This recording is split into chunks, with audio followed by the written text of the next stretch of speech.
With new LEGO castle sets being released very few and far in between these days, and me being able to get adult money for the first time in my life, I become more and more interested in MOCs. So what is a MOC? MOC stands for My Own Creation, and it's a way for LEGO fans of all themes to show their creativity and give building a shot. You'll see them at LEGO conventions or other YouTubers that just make incredible designs, and I've always wanted to try it out for myself.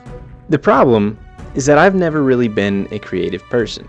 I've thought of things, but I've never been able to put it all together, put my ideas together. And what I've learned in trying to create my own MOC is you get the hang of it, and once your creative juices get flowing, it's hard to stop them. So in today's video, I'm going to show you step by step what I did to come up and build my first MOC. First, you need your idea. I knew that I wanted to build a castle wall. Did I know how I was going to execute it?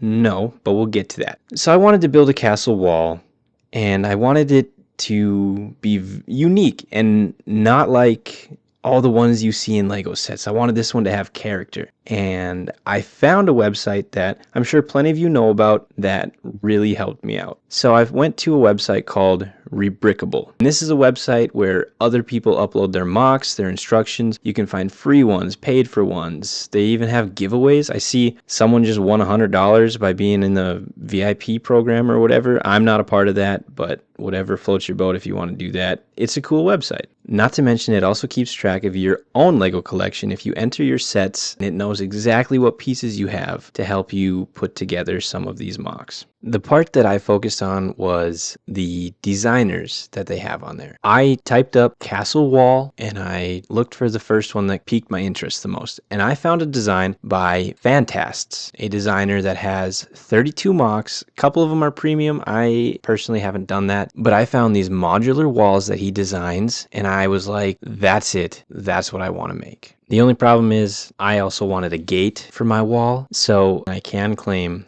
that the gate that I currently have on my wall was designed by me. So I can be proud on that, but everything else I can't take credit for. That was from Fantast Design. I found my design for my structure. I didn't want to have just a structure, I wanted some stuff around it. So I decided I wanted to build a scene, and that I challenged myself to come up with from my own head and make my own design and figure something out. So I started by just watching everybody's YouTube videos, seeing what other people had come up with, trying to go off of something similar. I knew I wanted a castle theme, hence the castle wall. Let me show you what I ended up doing, and then we'll get into what I did for the parts. So you have your design and your entire idea. So what's next? Well, you're going to need some pieces to put those designs together. And this is where you have a lot of options. You can find bulk Lego for sale on eBay or Facebook or anything like that. Or you can go the bricks and pieces route on the LEGO website. You can scavenge all of your old LEGO sets to see if you have them, if you're willing to take them apart or not have those sets available. Or you could do Bricklink as well. There's plenty of options to find your pieces. I did a little bit of everything. Pick a Brick or Bricklink are going to be your best option for those more unique pieces. But if you're just trying to get a lot of a different color or anything, I found that eBay is really good for getting those bulk lots. Like I'm talking 1 pound of whatever color you want, and for good prices too. Just depending on your needs. Like I said, the more unique pieces are going to be Pick a Brick or Bricklink, whereas the bulk sales on Facebook or eBay are going to be better for just filler pieces. So once you have all your parts, I find it easiest to sort your pieces. What I use are these Black & Decker drawers I got off Amazon. I'm not affiliated. I just really like them. They're affordable. They're removable, so you can bring them wherever your workspace is, and they're just very convenient, very easy. There's plenty of room depending on which ones you get. Sorting your pieces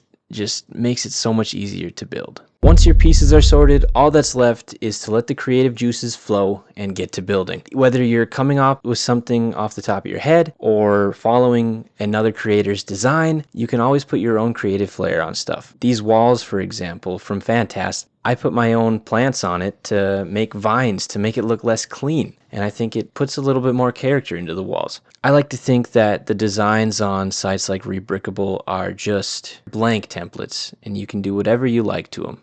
Once you have your build put together, for me, it was on to scenery. You can by all means be done after you're done with the build, but I wanted to add a little bit more like I said. I started with 2 base plates, the green ones to be specific. You can get these at Target, Walmart, or the LEGO website itself and just go crazy. I started by putting down an outline of brown and green of where I wanted specific things. I knew I wanted a road, a pond that you're not sure how big it is yet because it flows off the end of the base plate, and a camp for the wolf pack specifically. Once I had my outline, I decided to make it a little bit more believable. So I got these translucent blue tiles that I put on the pond to make it look a little bit more reflective like actual water. I got lily pad pieces, put that on there. And then I kind of outlined the road a little bit with green, and I attempted to do the same with the Wolfpack camp area. Then it was time to design some trees. I didn't follow any specific design. I just went with what felt right to me and designed my own trees. And I think they turned out great, but I'll let you guys be the judge. Then all that was left was to put the rest of the vegetation down, all my plant pieces, and get stuff looking kind of foresty. I wanted the trees and the plants to block off the wall's view of the Wolfpack camp to make them more secretive. I even put a Castle 2013 set there where the Wolfpack is just making a tree fall down to halt any travelers that may have gold that are going to the wall. Then to finish off the base plate area, I built a fence to surround the Wolfpack camp area and added animals to give it more of an actual forest feel. And more importantly, I left room for expansion because I am planning on continuing this MOC, like I said.